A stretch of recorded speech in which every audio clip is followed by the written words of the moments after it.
All right, welcome to this explainer. Today we're unpacking a seriously fascinating framework from the book 12 Steps to a Good Life. We are going to build a concrete, systematic toolkit for making way better choices. You know, if you've ever felt completely paralyzed by a really tough decision, or if you find yourself making choices based on pure stress that you end up paying for later, you are in exactly the right place. We're going to explore exactly how to escape that intense, chaotic emotion of the present moment, and honestly, learn how to minimize regret for good.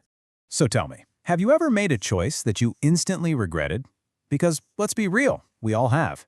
I'm talking about hitting send on that furious email at 1 a.m., or buying that insanely expensive kitchen gadget that you literally used one single time, or maybe even walking away from a massive opportunity just because you were too scared in the moment. It's this universal pain, right? We make these emotionally driven decisions, and almost immediately it backfires. But the source material we're looking at today tells us a different story. We actually don't have to be hostages to our immediate impulses. There really is a way out. Okay, let's dive right into this. Here is your structured cognitive map out of the chaos. We are covering 1. The chaos of decision-making. 2. Gathering facts and alternatives. 3. The 10-10-10 rule. 4. Taking immediate action. And finally, 5. Learning from your choices. Let's kick things off with Section 1, the chaos of decision-making. To actually fix our decision-making, we kind of have to understand why it breaks down in the first place. See, our brains are naturally wired by ancient survival mechanisms to just seek immediate comfort. We call this present bias. It's that overpowering, almost primal urge to choose comfort and avoid pain right now, in this exact second. But on the flip side, we have our future reality, which is basically us dealing with the long-term consequences of that avoidance later on. We so often trade a tiny little bit of short-term emotional relief for a massive amount of long-term pain. We want the payoff right now, but confusing short-term relief with an actual solution? Yeah, that's a massive trap. And to make matters worse, our brain's laying these little cognitive traps for us. The first major one is confirmation bias. This is our tendency to only search for, interpret, and remember information that supports what we already believe.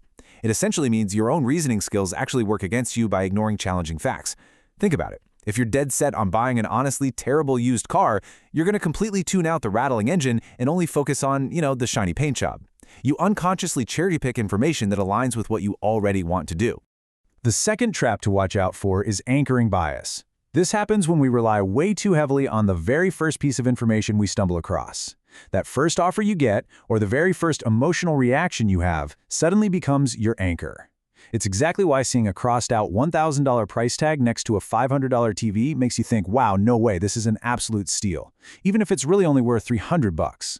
We have to set our own limits instead of letting that very first piece of data dictate our entire reality. Moving right along to Section 2, Gathering Facts and Alternatives.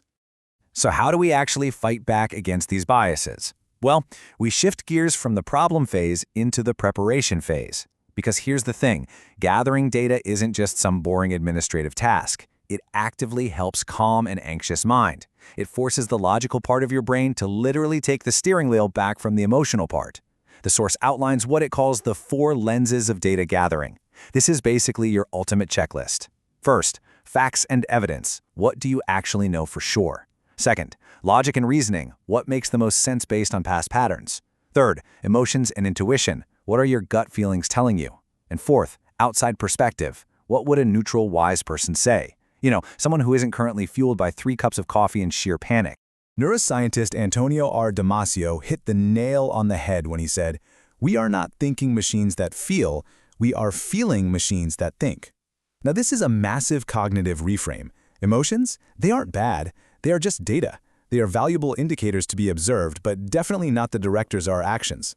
The goal isn't to ignore your feelings, it's just to put them in their proper place, as one piece of the puzzle, rather than the whole entire picture.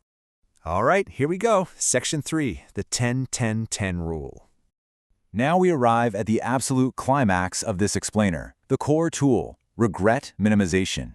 This is your ultimate hack to project your mind into the future and completely escape the intense, blinding emotion of the present moment. When you're standing at a crossroads, your heart is pounding, and you don't know what to do, you must ask yourself, what choice would I most regret in 10 minutes, 10 months, and 10 years? Think about it. 10 minutes? That handles the immediate emotional fallout. 10 months? That forces you to look at the medium-term consequences once the dust settles. And 10 years? That asks, will this even matter in the grand scheme of your life? Projecting across these three distinct timeframes instantly shrinks that present bias we talked about and effectively minimizes your long-term regret. It's a real game changer. But hey, what if you run the 10-10-10 rule and you still feel totally stuck? Well, the text offers a brilliant backup tool called Solomon's Paradox, and it's incredibly simple. Imagine you are making this exact same decision for a friend.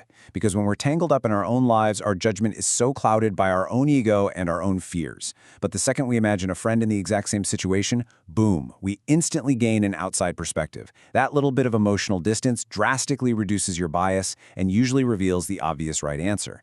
Let's see how this builds in Section 4, taking immediate action.